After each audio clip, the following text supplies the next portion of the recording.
Bonjour à tous la famille olympienne, bienvenue sur le canal olympien pour la fameuse gazette du mercato de l'Olympique de Marseille de ce mardi 10 juin.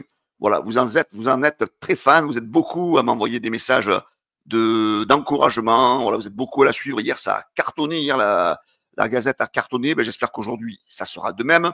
Les amis, pour ceux qui ne connaissent pas encore le canal olympien ou pour ceux qui n'êtes pas encore abonnés, allez-y, abonnez-vous comme ça. Donc du coup, vous allez avoir les dernières infos mercato. Surtout, restez bien jusqu'à la fin de la vidéo parce que ça chauffe entre l'OM et la Juve.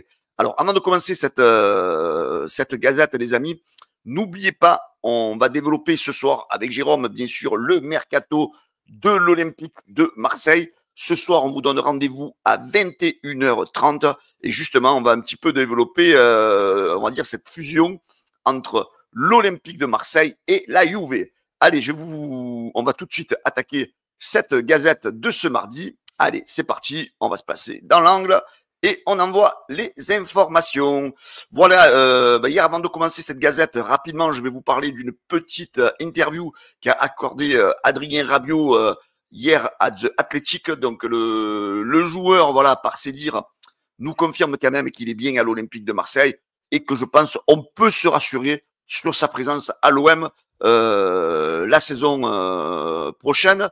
Alors, il a parlé de Zerbi, du coach, bien sûr, a été très important cette saison pour l'OM. Je pense que la Ligue 1 a de la chance d'avoir un coach comme Roberto De Zerbi. Voilà, donc on voit que sa fusion avec le coach est très importante.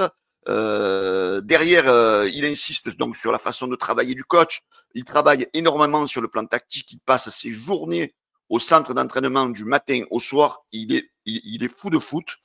C'est quelque chose que j'ai apprécié parce que pour vraiment réussir, il faut avoir une passion, une détermination, ce désir, cette ambition. Voilà, donc il correspond, dire 100% à ce professionnalisme, que nous a démontré Adrien Rabiot tout au long de la saison. Et enfin, pour terminer ce passage rapide sur cette interview accordée à The Athletic, donc il revient sur Mason Greenwood, sur les qualités de Mason Greenwood. Il dit Mason est un joueur incroyable. S'il n'avait pas eu tous ces problèmes, je pense qu'il aurait une image comme celle de Bellingham.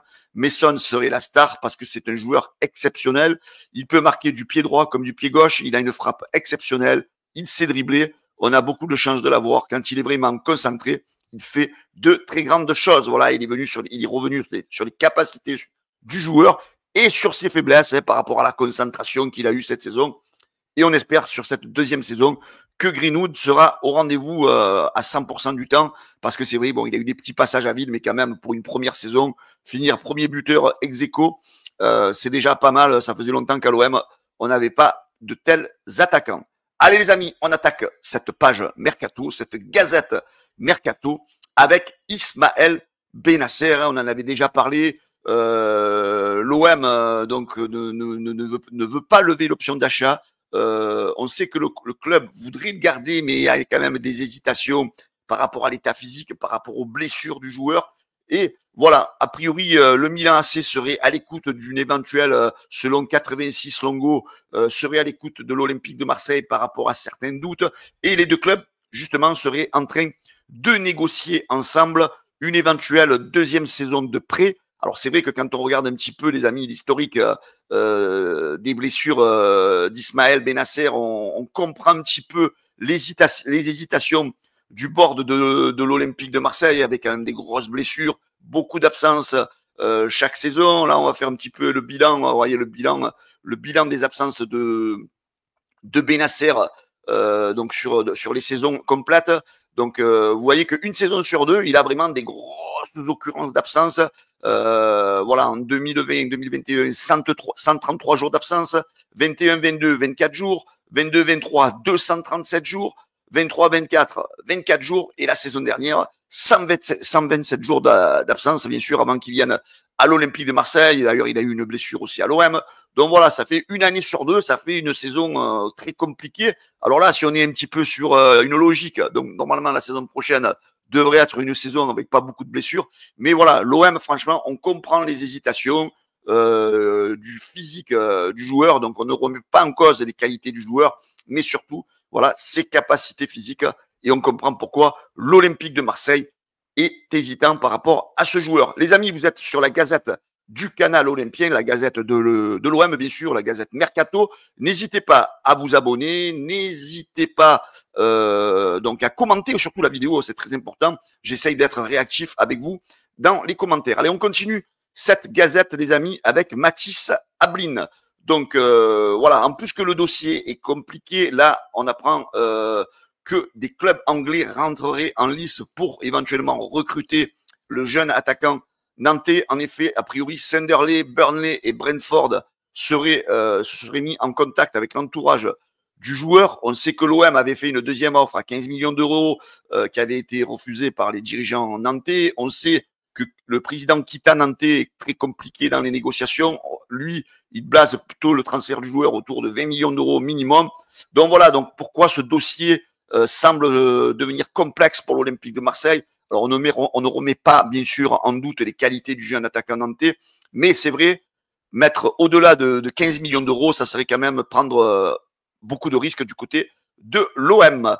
Allez, on poursuit les amis avec le Roi Sané. Alors il y a une folle rumeur, alors moi je vous dis de la prendre quand même avec des grosses pincettes, comme quoi les représentants du joueur seraient sur Marseille et devrait négocier l'arrivée du joueur, le Roi Sané, du côté de l'Olympique de Marseille. Mais cependant, a priori, le club de Fenerbahçe tiendrait une longueur d'avance. Ils auraient proposé un prix très intéressant.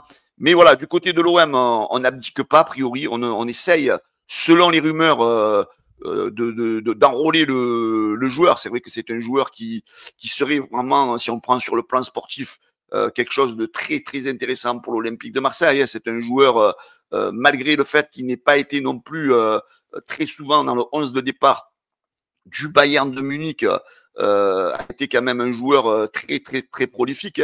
Quand même l'année dernière, 11 buts et 6 passes décisives. C'est un joueur qui possède une expérience européenne et surtout en Champions League, une expérience quand même indéniable. Hein. C'est un joueur voilà, qui n'est pas non plus très vieux, 29 ans. Voilà, un joueur qui a l'expérience, comme je vous disais, européenne. Un joueur voilà, qui compte quand même 200 matchs de Bundesliga. Il a marqué 51 buts, 47 passes D, donc ça fait quasiment un but tous les 4 matchs en Bundesliga. Il a 73 matchs à son actif en Champions League. C'est sûr que ce style de joueur-là permettrait vraiment à l'Olympique de Marseille de passer ce cap pour pouvoir éventuellement voilà, pérenniser le club dans les qualifications en Ligue des Champions chaque saison en Ligue 1 et surtout de passer ce cap, comme on l'attend tous, enfin en Champions League et de permettre à l'OM de passer au moins le cap des poules la saison prochaine. Voilà, après c'est un joueur. Alors moi, c'est pour ça que je vous dis, faites attention parce que voilà, je prends avec vraiment beaucoup de pincettes cette information comme quoi ses représentants sont à Marseille parce que quand vous regardez ses agents, en fait, ils sont aussi, il y a aussi Marcin Bulka qui fait aussi partie de la même agence que le Roi Sané. Donc, on sait que le gardien de but de Nice fait partie aussi, a priori, des éventuels recrues de l'Olympique de Marseille. Voilà, si vraiment les agents ont été vus réellement à Marseille, ça, je ne sais pas, on ne me l'a pas confirmé à 100%. Mais voilà, c'est peut-être pas pour le Roi Sané, c'est peut-être pour le gardien de but. Donc voilà, les amis, restons quand même prudents sur tout ce qu'on entend sur les réseaux, parce que voilà, il y en a beaucoup, les amis, pour faire le buzz, ils vont vous balancer des bananes. Donc faites attention à ce que vous écoutez et à ce qu'il sort dans la presse spécialisée aussi. Voilà, les amis, donc on va partir aussi sur un autre joueur, une autre piste qui a été a priori où l'OM, selon le site Jeune Footeux, l'OM serait intéressé par le Cap-Verdien Serginho, 24 ans, qui joue au Danemark au Viborg FF, donc qui pourrait être pris pour être éventuellement la doublure de Mason Greenwood la saison prochaine. Alors je vous avoue que c'est un très bon joueur.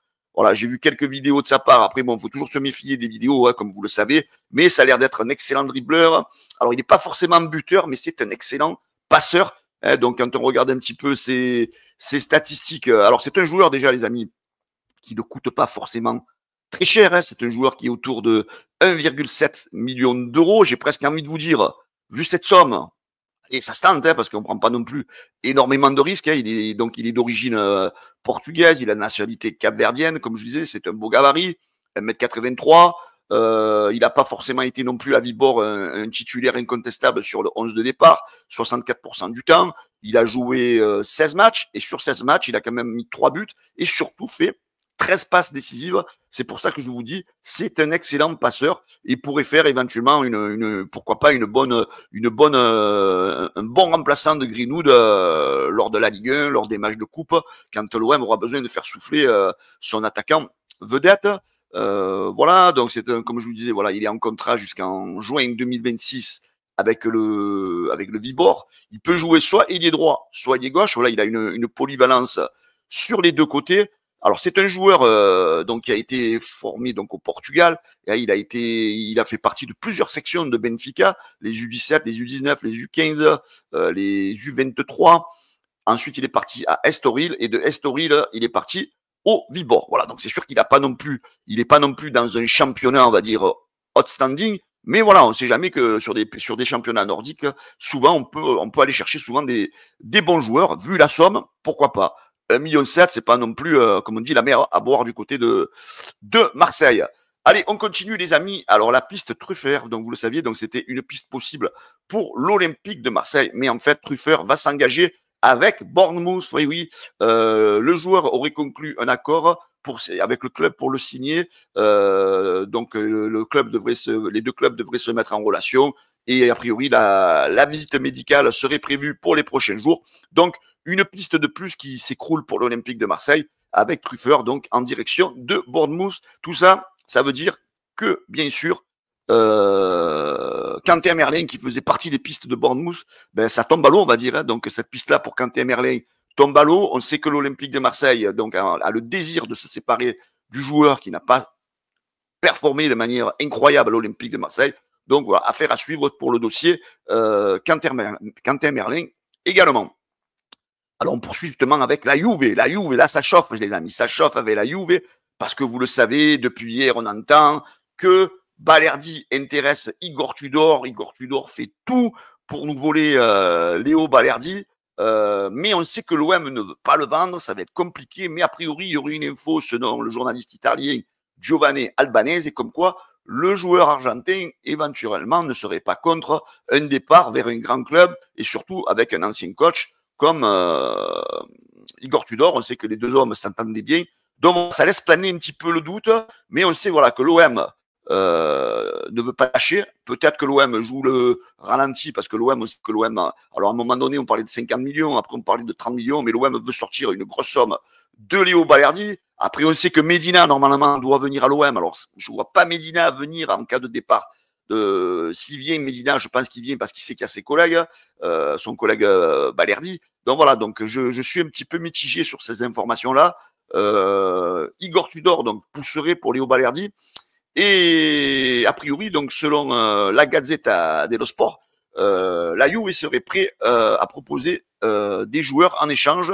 Donc serait prêt à proposer donc Samuel Mbangula et Nicolas Gonzalez éventuellement en échange donc d'indemnité de transfert plus échange de joueurs. Alors qui sont ces deux joueurs hein, pour ceux qui ne le connaissaient pas? Donc Nicolas Gonzalez, donc lui il est estimé à 28 millions d'euros. Il n'est pas forcément un titulaire incontestable du côté de la Juve. 62% du temps dans le 11 de départ. 26 matchs, seulement 3 buts, seulement 3 passes D. J'ai envie de vous dire, ça fait light. Voilà, hein, c'est un joueur qui joue ailier droit. J'ai envie de vous dire, est-ce qu'on a besoin de lui? Pas forcément. Hein, on a Mason Greenwood. Voilà, donc un joueur voilà, qu'on détaillera peut-être un petit peu plus ce soir. Hein, comme je vous dis, ce soir à 21h30 avec Jérôme. Donc, il y a ce joueur-là qui est proposé par la Juve. Et enfin, on a aussi Samuel Mbangula. Alors, lui, il est plus jeune. Hein, il est estimé à 14 millions d'euros sur Transfer Market. Il a 21 ans. Donc, lui, il joue ailier gauche. Pareil, c'est pas un titulaire 18% du temps dans le 11 de départ. En 23 matchs, c'est 3 buts, 4 passes D. Voilà, donc j'ai envie de vous dire, est-ce que ça vaut le coup de lâcher Balerdi pour prendre deux joueurs qui ne sont pas forcément titulaires et qui n'ont pas forcément non plus des statistiques incroyables en termes de buts et de passes décisives. Voilà, j'avais envie d'avoir votre avis donc dans les commentaires. Voilà, on espère que l'OM ne va pas tomber dans ce piège de lâcher impérativement Balerdi. à le lâcher, autant le lâcher dans un club voilà, qui propose pas d'échange et qui mettent 50 millions sur la table. Là, je vais vous dire oui, peut-être, mais là, non, je ne pense pas que les deux joueurs proposés soient des joueurs très intéressants pour l'Olympique de Marseille. Ensuite, du coup, il y a De Zerbi, lui, par contre, il dit qu'il y a un joueur qui lui plaît très bien, selon la Gazette dello Sport, à la Juve, c'est Manuel Locatelli, plaît beaucoup à Roberto De Zerbi, mais a priori, le joueur voudrait rester à la Juve, ne voudrait pas tenter l'expérience à l'étranger du côté de l'Olympique de Marseille. Alors, Manuel Locatelli, pardon, c'est un joueur qui fait quand même partie des titulaires réguliers dans l'11 de départ de la Juve, hein, 89% du temps. C'est un joueur qui a joué 36 matchs, 2 buts, 2 passes D. Alors, il peut jouer son poste de prédilection, c'est milieu défensif. Sa position secondaire, c'est milieu central. J'ai presque envie de vous dire, sur ce poste-là, on est quand même, sur ces postes de milieu de terrain, on est quand même assez garni. Et c'est surtout, bon, l'indemnité de transfert, hein, je crois que c'est autour de 28 millions d'euros. Voilà, donc j'ai presque envie de vous dire, est-ce que le prix en vaut la chandelle, vu les milieux de terrain que l'on a déjà du côté de l'OM? Et voilà, bon, est-ce que l'OM et la Juve vont trouver un accord avec des échanges, avec une grosse indemnité de transfert pour Balerdi? Mais est-ce que l'OM va être ferme et va enfin dire non, nous on garde notre joueur? Et voilà, donc je pense que l'OM doit rester ferme et garder Léo Balerdi. Donc j'attends votre avis, les amis, en commentaire.